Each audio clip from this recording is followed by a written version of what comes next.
The whole town agreed that Margaret Ashby had thrown herself away.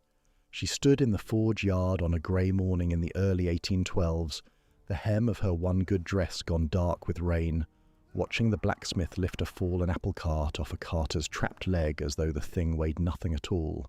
The carter was a stranger, ragged, the sort of man the town crossed the street to avoid. The blacksmith did not cross the street. He knelt in the mud, freed the man, pressed a coin into his hand that he could not spare, and told him quietly to find the almshouse matron and say that Cobb had sent him. Meg had come only to have a kettle mended. She forgot the kettle. She had been told, all her life, what a man was worth. Her father had taught her by his ruin. Her aunt taught her daily by her sighs. The town taught her with its pity, which was the cruelest lesson of all, because pity required nothing of the giver and stripped everything from the one who received it. And here, in a yard that smelled of soap and sawdust and hot iron, a man who owned nothing knelt in the rain for a stranger and asked no one to watch. He looked up and found her watching anyway. "You'll want the kettle," he said. Not a question. He had a low voice. Spare, as though words cost him something and he meant to spend them carefully. "I can pay on Friday," Meg said, which was a lie, and they both knew it. "Friday will do." He took the kettle from her hands. His own hands were dark to the wrist, the nails rimmed with iron that no scrubbing would lift, and yet he held the battered tin thing as carefully as if it had been silver. "Stand by the fire, you're wet through." She did not stand by the fire. Pride would not let her take even warmth on credit. But she stayed, and she watched, and somewhere under her ribs a small, dangerous thing turned over and woke. If you have ever been seen by someone who wanted nothing from you, you already know what happened to Meg in that yard. If you have not, stay. This is a story about being seen, and if it moves you, tell me in the comments the name of the town you are watching from, so I know where this little tale has travelled, because Margaret Ashby was about to marry that blacksmith, and not one soul in the county knew the man kneeling in the mud was hiding a name that would have made every one of them bow. To understand why a curate's daughter married a tradesman, you must understand how little was left to her. Meg's father had been a curate first, and a physician second, a gentle, distracted man who believed that learning was a kind of charity, and that the poor deserved the same care as the rich. He died accused of forging a prescription, a charge Meg knew in her bones to be false, for she had kept his books and his hours and knew he had been 3 counties away the day the forged paper was dated. But a dead man cannot stand in his own defence, and a daughter's certainty is not evidence. He died in disgrace and left her 2 things: his name, which the town now spoke with a wince, and his debts, which the town did not let her forget. The largest of these debts was a promissory note, and the note was held by Sir Julian Crail. Crail owned the mill, and lately he had bought himself the magistrate's bench as a man buys a good coat, for the warmth and the look of it. He was not old, he was not ugly. He was, Meg thought, something worse than either, a man who had decided long ago that everything had a price, and who found in that belief a great and untroubled comfort. He had come to her aunt's door 3 times that winter, and each time he had grown more certain of his welcome. "He offers marriage," Aunt Drusilla said, the 3rd time, after the door had closed. She said it the way a woman announces good weather. "Marriage, Margaret, to you, a spinster of 26 with not a shilling and a father in the ground under a cloud. You will not see the like of such an offer again." "He offers to cancel a debt I never made," Meg said. "In exchange for a wife he can lock in his house." "That is not an offer. That is a purchase." Her aunt's mouth thinned. Drusilla Ashby had a small annuity and a large fear, and the fear was simple, that her niece's stubbornness would cost them both the roof. She had brokered the match the way a frightened woman brokers anything, by telling herself it was kindness. "He is a magistrate. He holds the note. If you will not have him, he can take the house. And then where shall we sit, the 2 of us, in the rain? You think too well of yourself, girl. That is the family failing. Your father thought too well of himself. And look." "Yes," Meg said quietly. "Look." That night she sat with the note spread on the table, reading it by a single tallow candle she would have to account for. The sum at the bottom was wrong. She was certain of it. Her father had borrowed against the practice once, years ago, a modest sum, and this figure was nearly 3 times what she remembered. But certainty was not evidence, and a hired letter-writer who earned coppers spelling out love and grief for people who could not write their own. She earned her bread that way now, and as a draper's assistant on market days, such a woman had no standing to call a magistrate a liar. She thought of the blacksmith's hands. She did not know why. She had spoken to the man perhaps 4 times in a year, but she thought of how he had held the broken kettle, and of the coin he could not spare pressed into a stranger's palm, and she understood with a sudden cold clarity that she was about to be handed to a man who had never in his life given anything away. The next morning Crail came again, and this time he did not wait for the door. "I am a patient man, Miss Ashby," he said, standing in the small parlour as though he already owned it, turning his hat in his hands. "But patience is a coin, and I find mine nearly spent. The note falls due at the quarter. Marry me before the harvest, and the debt is forgiven, and your father's name need never trouble the court again." He smiled. "Refuse, and I will have the house, and I will have the right to pursue the balance against your person. There are still places, Miss Ashby, where a woman may be held for a debt. I should hate to see you in one." Meg stood very straight. She had learned that from her father, that when you have nothing else, you can still choose how you stand. "I would sooner take in washing," she said, "than take your name." For a moment, something ugly moved behind Crail's pleasant face. Then it smoothed over, and he set his hat upon his head, and that was worse. "We shall see," he said, "what you would sooner do when the bailiff is at the door." And he left her, and the small room felt smaller, and the walls of her life drew in another inch. She had perhaps 6 weeks. She could run, but a woman alone on the roads in 1812 ran toward worse things than a magistrate. She could submit, or she could do the one thing the law allowed her that Crail could not undo. She could marry someone else. A married woman could not be wed to Crail. A husband, any lawful husband, was a wall the magistrate could not climb. The trouble was that no respectable man in the county would have her, debt and disgrace and all. No respectable man would risk Crail's spite, but a blacksmith was not respectable. A blacksmith had nothing Crail could take, and feared nothing Crail could threaten, and had once knelt in the rain for a stranger. Meg put on her bonnet. Her hands were shaking, and she made them stop. The forge in the late afternoon was a cave of red light and slow shadow. Meg stood in the doorway a long moment before he noticed her, watching the hammer fall and rise, each blow ringing out and then dying into the hiss of the quench. There was a boy at the bellows, a thin, dark-eyed child of perhaps 9, who worked the great handle with the whole of his small weight and never spoke. Pip, she knew his name was, a mute orphan the town would have left to starve. The blacksmith had simply taken him in, the way he took in the kettle and the carter, without announcement or fuss. "Mr. Vance," she said. The hammer stilled. He set it down, wiped his hands on the leather at his waist, and looked at her with that steady, unhurried attention that she was beginning to find unnerving, because it was the attention of a man who was actually listening. "Miss Ashby." "I have come to propose marriage to you," Meg said. She had meant to lead up to it. She had rehearsed a dozen graceful approaches on the walk over and abandoned everyone. Now the words simply fell out of her, plain as dropped stones, and she watched them land. The boy at the bellows went very still. The blacksmith did not laugh, which she had braced for, and he did not look at her with pity, which she had braced for harder. He simply pulled a stool from the wall, set it down for her, and went on standing himself. "Sit," he said, "and tell me why." So she told him. She told him about the note and the wrong sum and Crail and the bench and the place where a woman might be held. She told him she did not love him and could not pretend to, and that she had no dowry and a ruined name and nothing to offer but her hands and her honesty.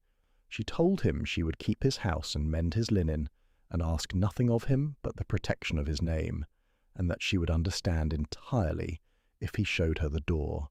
He listened to all of it without once interrupting. When she had finished, he was quiet for so long that she rose to go. "Sit down, Miss Ashby," he said, not unkindly. "I am thinking. It is a thing I do slowly and would rather do well." She sat. "If I marry you," he said at last, "Crail will hate me for it. He cannot reach me through money, for I have none, and not through reputation, for I have none of that either. But a man like that does not forgive being thwarted. He will find some way to make it cost you. You understand this?" "I understand it." "And you understand," he went on, in that low, even voice, "that I am a stranger to you. You will be in my house, bound by law, with no one to take your part. You are asking me to be your wall. But a wall can also be a cage. You have no way of knowing which I am." Meg looked at him, at the iron under his nails, at the boy he fed, at the careful way he had set down the stool for her before he set down a single word. "I watched you free a man you'd never met from under a cart," she said. "You gave him a coin you could ill spare, and you turned away before he could thank you. I am betting my whole life that a man who is kind when no one is looking does not turn cruel the moment a door is shut. I may be wrong, but it is the best bet left to me, and I would rather wager on your character than be sold for Crail's debt." Something changed in his face then. It was very slight, a stillness going still in a different way, as though she had said something that struck closer to a private bone than she could have known. He turned and looked into the fire for a moment, and when he turned back his voice was rougher. "There is one condition," he said. "If you marry me, you marry me as I am. A blacksmith named Cobb Vance, with nothing to his name and nothing to explain. You will not ask me about my past, and I will not ask you to forgive what is in it. Some men have a reason to be no one. I am one of them. Can you live with a husband who keeps one door shut?" "My father kept no doors shut," Meg said slowly, "and the world broke him for an honesty he never even had the chance to prove. I have learned the value of a shut door, Mr. Vance. I can let yours alone." He held out his hand. It was a workman's hand, scarred and dark, and she looked at it a moment before she took it, and when she did, his grip was warm and dry and astonishingly gentle, as though he were holding something he had decided not to break. "Then I will speak to the vicar," he said. "We will do it quietly. Mr. Sowerby will keep his counsel." At the bellows, the boy Pip was watching them both with enormous eyes. The blacksmith glanced at him, and for the first time since Meg had known him, almost smiled. "It seems," he said, "we are to be a household." They were married 11 days later, in the small grey parish church on a Tuesday morning, with no one present but the vicar, the matron of the almshouse, and a silent boy in a clean shirt 2 sizes too large for him. Mr. Sowerby read the words quietly and wrote the marriage into his register in a careful hand. Cobb Vance, blacksmith, and Margaret Ashby, spinster. Hester Bligh, the almshouse matron, stood as witness, and when the vicar pronounced them man and wife, she wept a little, which surprised Meg, for Hester Bligh was a flinty woman not given to weeping. Afterward, Hester took Meg's 2 hands in her own and looked at her hard. "You've done better than the town will tell you," she said. "There's something about your man, Mistress Vance. I've watched him a 12-month, and I cannot put a name to it, but I know quality when I see it, and I've seen it in him. You mind that, when they pity you. You've married above yourself, whatever the parish thinks. I'd stake my last shilling on it." Meg did not understand her then. She would, later. The first weeks of marriage were a study in silence. Not a cold silence, but a careful one. The silence of 2 strangers learning the shape of a shared life without bruising each other. The forge cottage was small and clean and poor. Meg scrubbed the floors and mended the linen, and learned to cook over the single hearth, and she was bad at it at first, having been raised genteel, and she expected him to mind, and he did not. He ate what she gave him, and thanked her plainly, and never once compared it to anything better. When she burned the first loaf to a brick, he sawed off the black and ate the rest without comment, and when she apologized, he said only, "I have eaten worse, and been glad of it," in a tone that told her he meant it, and that there was a story behind it she had promised not to ask. She kept her promise, but a woman who reads people for her bread cannot help reading the man she lives beside, and Cobb Vance did not read the way a blacksmith should. There were the books, for one, 3 of them, on a shelf above the bed, and when she dusted them she saw that one was in Latin, and the margins were full of notes in a fine, educated hand. His hand. She knew it from the way he had signed the register. A blacksmith who read Latin for pleasure. She said nothing. There were the accounts. He kept the forger's books himself, in columns so neat and exact they might have been ruled by a clerk in a great house, and once she saw him glance at a tradesman's reckoning and correct an error of addition in his head, faster than she could have done it on paper, and the tradesman never noticed, and Cobb never mentioned it. There was the way he moved through the world. He was courteous to everyone, but it was not the anxious courtesy of a poor man minding his betters. It was the easy, unthinking courtesy of a man who had never once in his life worried about his place, who gave way to no one, and yet looked down on no one, who spoke to the squire's steward and to the beggar at the gate in exactly the same even tone. Meg had grown up among gentlefolk. She knew the manners of rank when she saw them, and she saw them in her husband every day, worn so deep he did not know he wore them. And there was Pip. The boy slept in the loft and worked the bellows, and followed Cobb like a shadow, and Cobb never raised his voice to him, never raised his hand, taught him his letters in the evenings by tracing them in the cooling ash with a stick. One night, Meg watched the big scarred hand guide the small one through the shape of the boy's own name. Patient, patient, and her throat went tight, and she thought, whatever you were, whoever you were good all the way down, and that is the only fact about you I truly need. She did not say it, but she began around that time to be happy, in a quiet, astonished way she did not trust and could not stop. It frightened her. She had married him for safety, and safety she had got. Crail had blustered when he learned of the marriage, had come once to the forge and gone away again with his face dark, unable to lay a hand on a lawful wife. But what was growing in the cottage now was not safety. It was something with roots. She caught herself listening for his step on the path. She saved the best of the meal for him without deciding to. And one evening, watching him asleep by the dying fire, the firelight on his face softening all its careful stillness, she admitted to herself the dangerous truth that she had stopped pretending somewhere along the way, and that if he asked her now whether she had married a stranger, she would have to tell him no. He was no longer a stranger. He was, somehow, the only person in the world she trusted. She did not know that across the county, in a great cold shuttered house called Wraxhall, a household of servants had been searching for 2 years for a man who had walked out of his own life. She did not know that the search was closing in. She knew only that she had begun, against every intention, to love him. It happened on an ordinary afternoon at the end of summer, and it happened fast. A carriage came up the lane to the forge. Not a farm cart, not a tradesman's gig, but a proper carriage, dark and gleaming, with a crest on the door panel half hidden under the dust of long travel. Meg was in the yard with a basket of washing on her hip. She stopped where she stood. Carriages like that did not come to the forge. Carriages like that did not come to her street. An older man climbed down. He was dressed in sober, expensive black, the dress of an upper servant or a man of business, and his face was lined and weary and lit when he saw the figure step out from the dark mouth of the forge with a desperate hope she would never forget. Cobb stood in the doorway, hammer still in his hand, and Meg saw him go absolutely still, the stillness of a man who has heard a door open behind him that he had bolted years ago. The man in black crossed the yard, and then, in front of the washing and the bellows and the staring boy, in front of Margaret Vance who held her breath, he stopped before the blacksmith and he bowed. Not a nod, a full bow from the waist, the bow a man gives to the very great. "Your Grace," he said, and his voice cracked on the words. "We have searched 2 years for you. Thank God, we have found you at last." The basket of washing slipped from Meg's hip and fell into the dirt. No one looked at it. "You are mistaken," Cobb said, but his voice had changed. The roughness was still there, but something underneath it had shifted, some weight come back into it, and Meg heard it and felt the ground tilt. "There is no Grace here, only a blacksmith. You have the wrong man, sir, and you have come a long way for nothing." "My lord, I knew your father. I knew your brother. God rest him." The old man's eyes were wet. "I have known you since you were a boy of 7. There is no mistaking you, whatever you have made of your hands. Adrian Vane, Duke of Wraxford.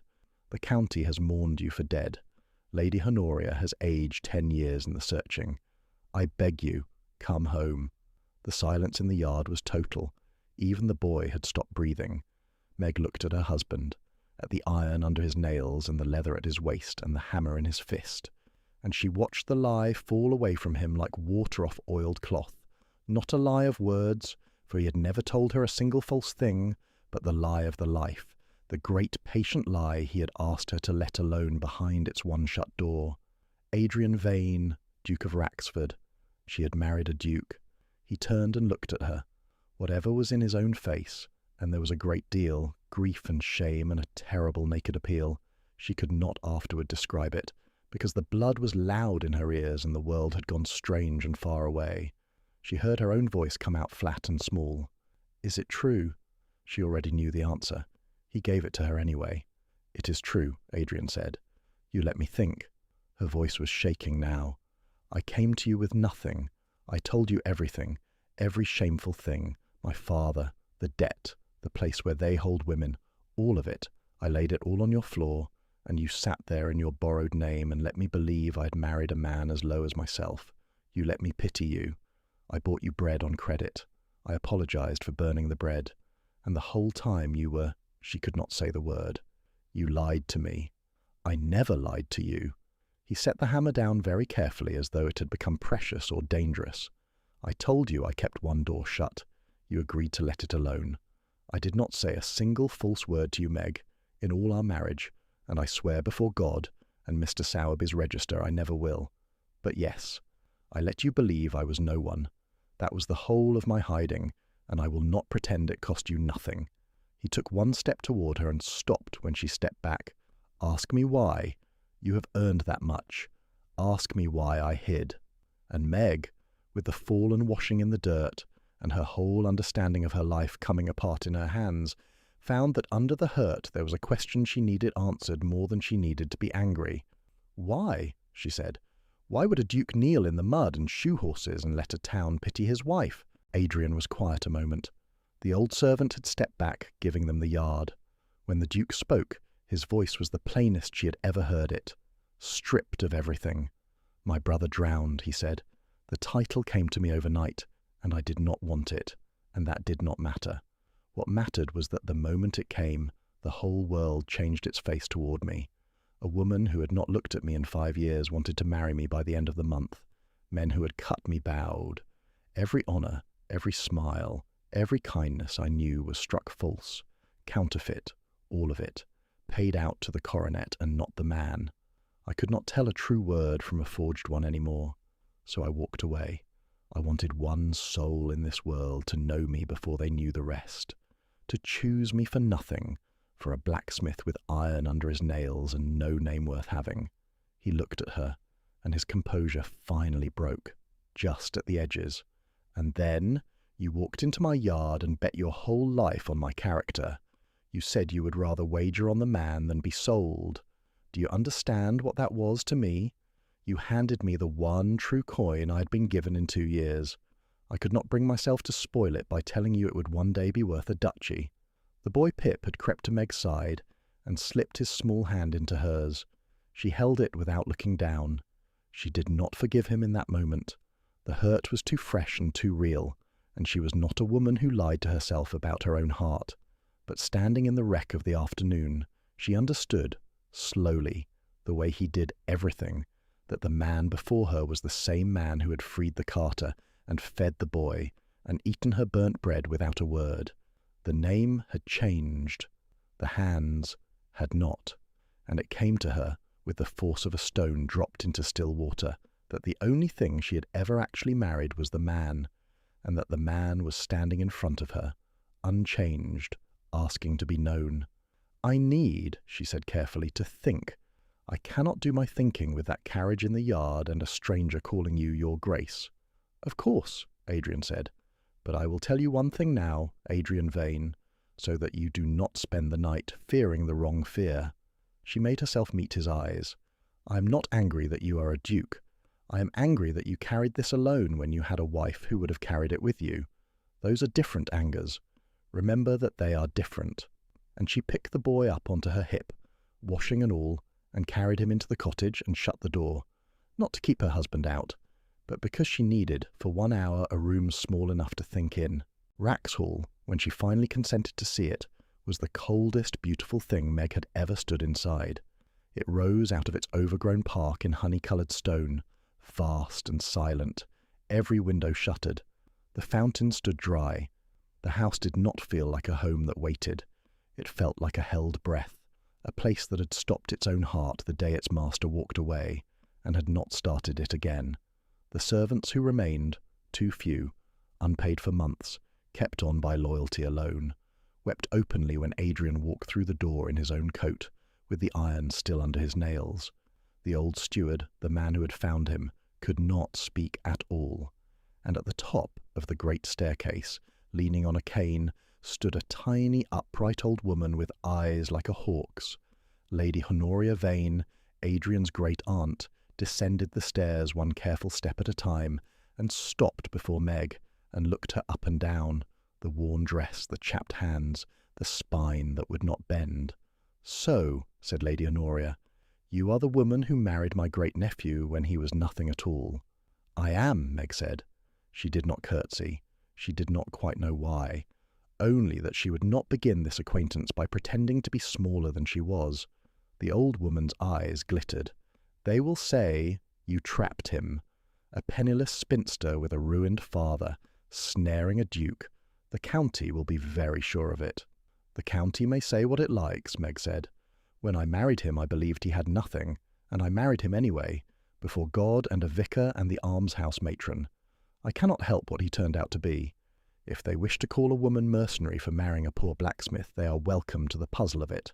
For a long moment, Lady Honoria simply stared at her.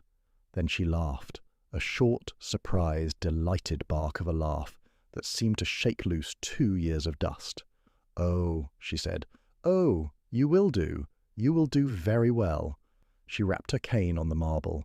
"He spent his whole life surrounded by people who wanted what he was. I had quite despaired of him finding one who wanted who he was. Come here, child. Let me look at you in the light. You have married into a cold house, and it is going to need a great deal of warming, and I am far too old to do it alone." That was how Meg won her first and most powerful ally, and how the long thaw of Wraxhall began. But the house was not the hardest thing to warm.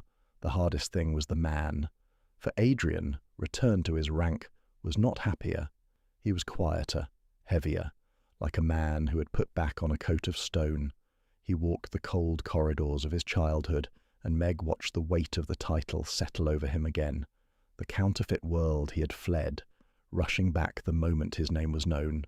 Letters came, invitations came, distant cousins came, all warmth and teeth, and Meg saw him grow guarded again, watchful, the easy plain man of the forge retreating behind the Duke's careful face.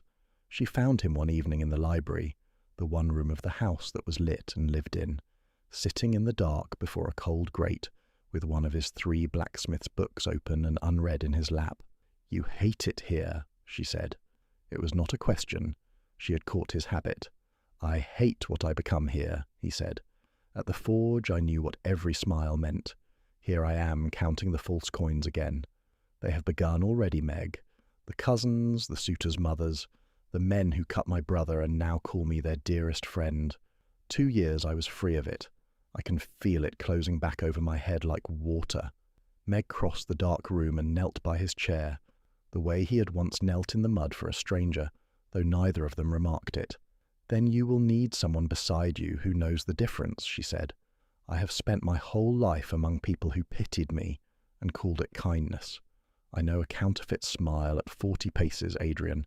I have collected them. You are not counting these coins alone anymore. That was the only thing I was ever angry about, that you tried to." He looked down at her for a long moment in the firelight.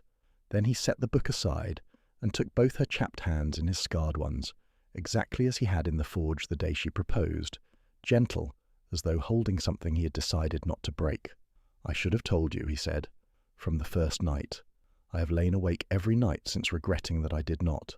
"Yes," Meg said, "you should have, but you are telling me now, every door of it, and that will have to be enough, because I find I have forgiven you, and I would like to stop being angry now, as it is exhausting, and I have a cold house to warm." And for the first time since the carriage had come up the forge lane, Adrian Vane, Duke of Wraxford, laughed. The real laugh, the blacksmith's laugh, and the cold library felt, very slightly, like a place where someone lived. The threat came, as such things do, dressed in the law. It was Lady Honoria who brought the letter to the breakfast room, her hawk's face grim. "Crail," she said, and dropped the paper before Adrian as though it soiled her fingers. "Your magistrate. He has been busy.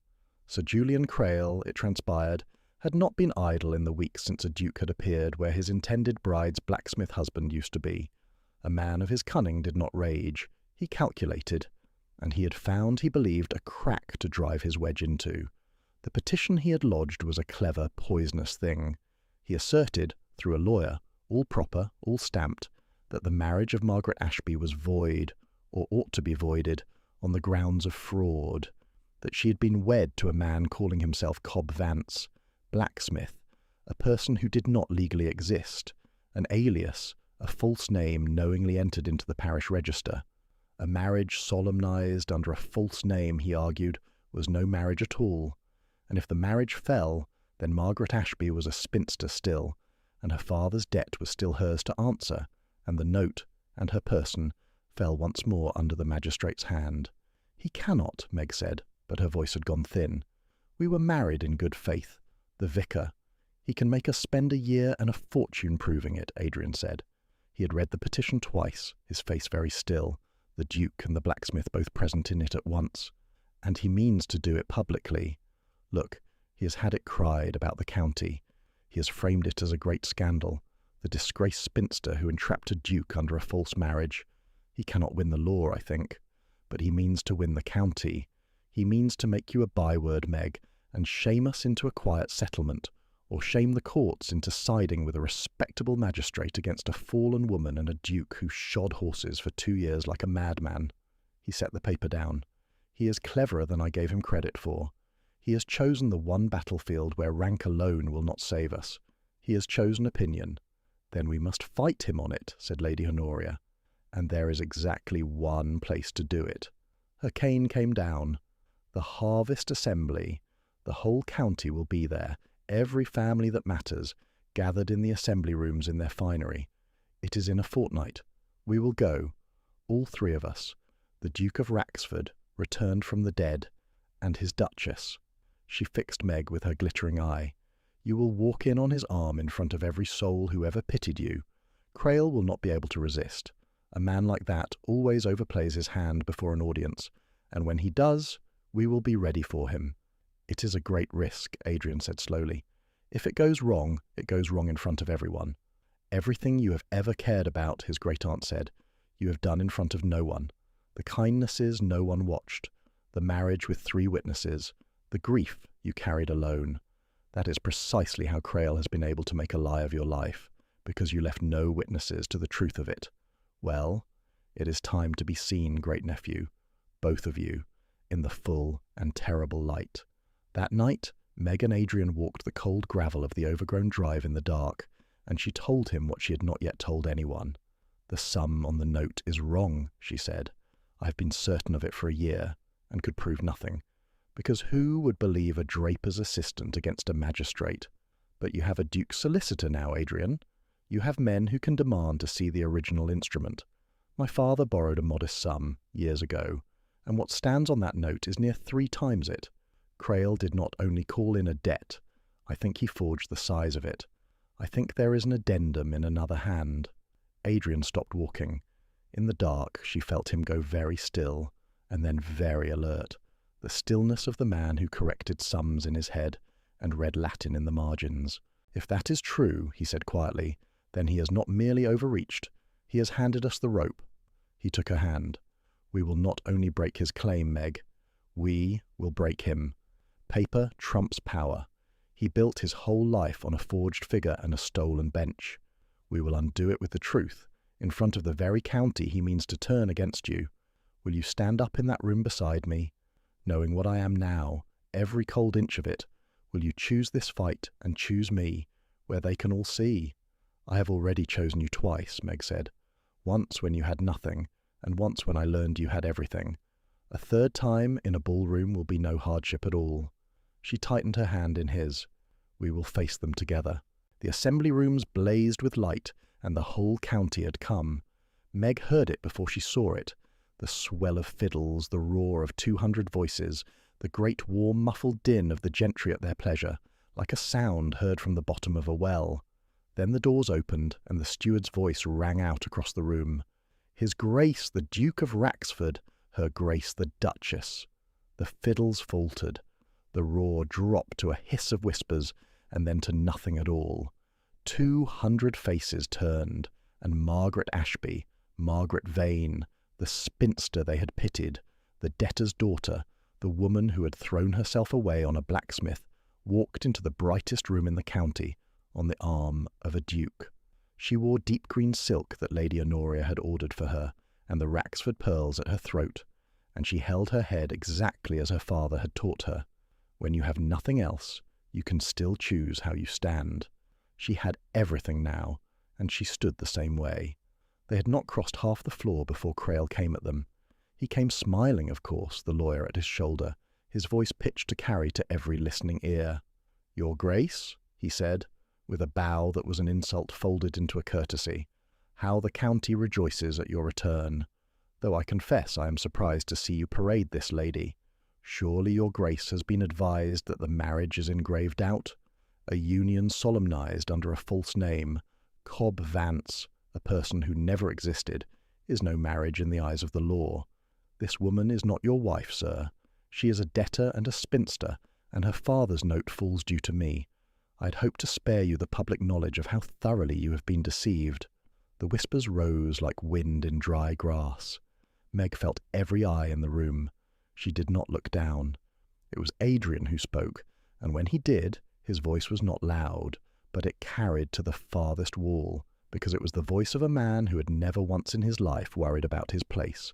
"You are mistaken on every point, Sir Julian, and I will correct you on each in front of these good people, since you have chosen to make my marriage their business." He did not raise his hand or his voice. "First, the law weds the man, not the name. I stood in St. Mary's Parish Church before God, before the Reverend Mr. Sowerby, before 2 witnesses, and I took this woman to wife knowing exactly who I was.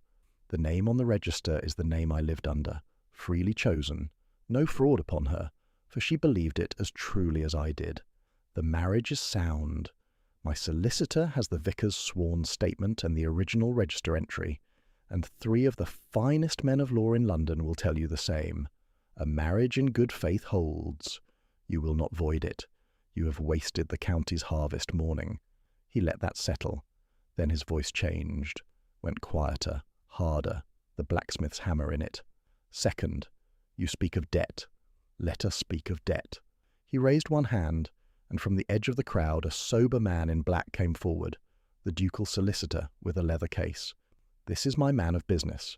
He has, these past 10 days, examined the original promissory note you hold against the late Dr. Ashby, the instrument you have used to terrify a grieving daughter for the better part of a year. Tell them, Mr. Hartley, tell them what you found." The solicitor opened the case. The room was so silent now that the rustle of paper sounded like tearing. "The note," said Mr. Hartley, in the dry, carrying voice of a man who has never lost an argument, "was originally drawn for the sum of £80. The figure now standing upon it is 240. The alteration is in a second hand, added below the original, in ink of a different age, a forged addendum, inflating the debt 3-fold. I have had it examined by 2 independent clerks of the court. There is no doubt of it whatsoever." He looked up, directly at Crail.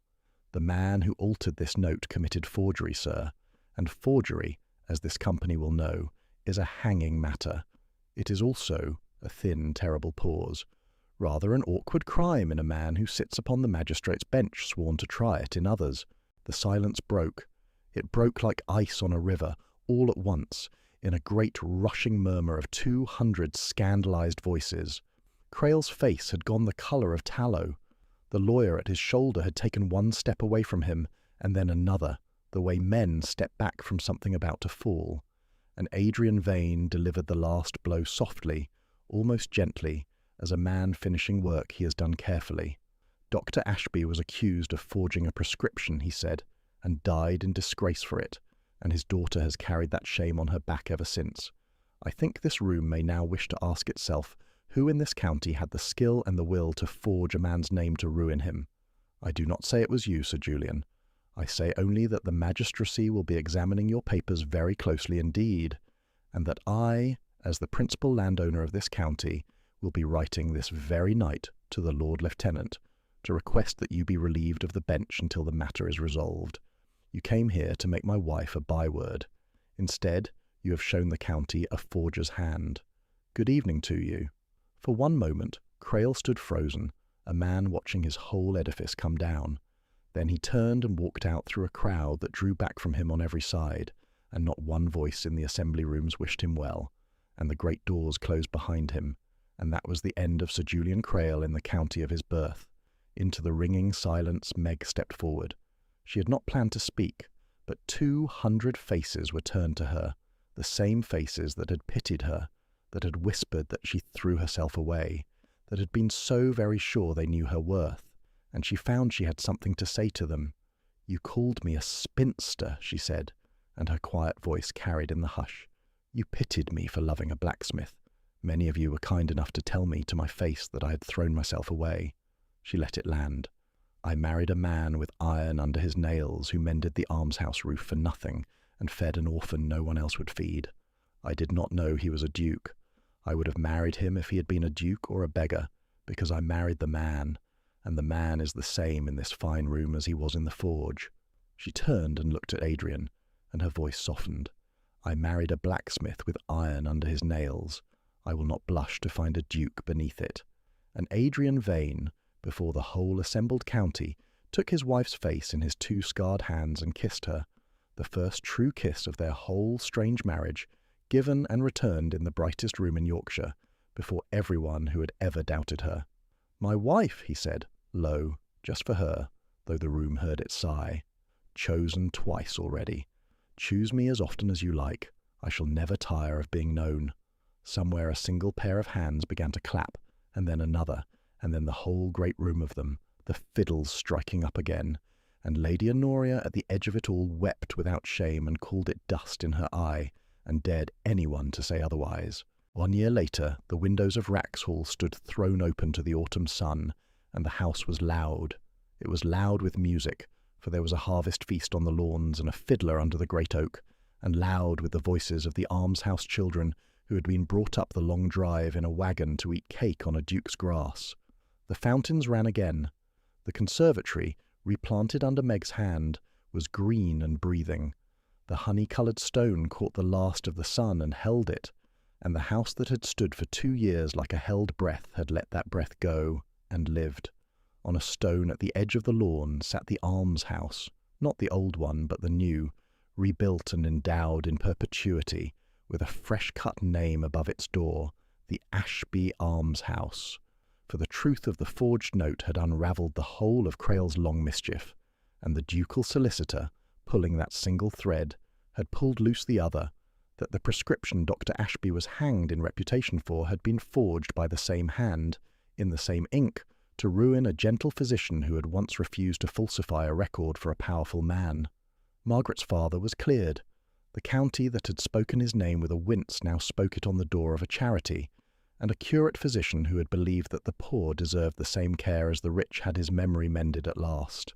Crail himself was gone, stripped of the bench, his forgeries laid before the assizes, his name a thing fled from rather than feared, and Aunt Drusilla, who had sold her niece out of fear and not malice, had been given, in mercy she had not earned and could not quite believe, a small warm cottage and a small steady pension, on the one condition that she never again called a marriage a purchase.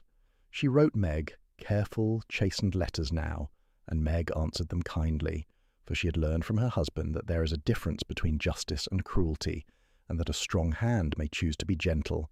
And Pip, Mistress Meg, your grace, come and see."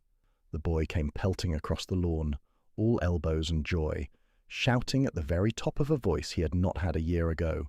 It had come back to him slowly, in the warm house, the way the green had come back to the conservatory. A word, then 2, then 1 extraordinary morning in the spring, his own name, and then a flood there was no stopping. He lived in the household now, the Duke's own ward, and the Duke taught him his letters still, no longer in the cooling ash but at a proper desk, patient, the great scarred hand guiding the small one. Meg caught him up, laughing, this child who had once worked a bellows in silence and was now the loudest thing in 3 counties, and over his head she found her husband watching them both. Adrian came across the lawn in his shirt-sleeves. There was a duke's signet on his hand now, But the iron had never quite come out from under his nails. It never would. It was ground in too deep, 12 years of fire and hammer, and he had stopped trying to scrub it away. He liked it there. So did she. He stood beside her in the open door of his warm, loud house, his arm around his wife, the cleared name of her father carved in stone across the lawn, the boy shouting, the fiddle playing, the whole county that had pitied her, now glad to be asked to his table. "You are looking at my hands again," he said. "I always look at your hands," Meg said. "They are how I knew you. Long before the rest of it, before the name and the house and the carriage in the lane, I watched a man with iron under his nails kneel in the rain for a stranger, and I thought, there, that is the one I will trust." She laced her fingers through his dark ones. "All your life people saw you for what you owned. I saw what you were. I only ever married that. The Duke was a surprise. A tolerable one, I hope." "On balance," she said, and he laughed, and the house laughed with him. For all his life Adrian Vane had been seen for what he owned. Margaret was the first to see what he was, and the iron under a duke's nails, that the whole county had once pitied her for, was reframed at last as the truest thing about him, and the best. The sun went down gold over Wraxhall, and every window was open, and the house breathed and was full, and was a home.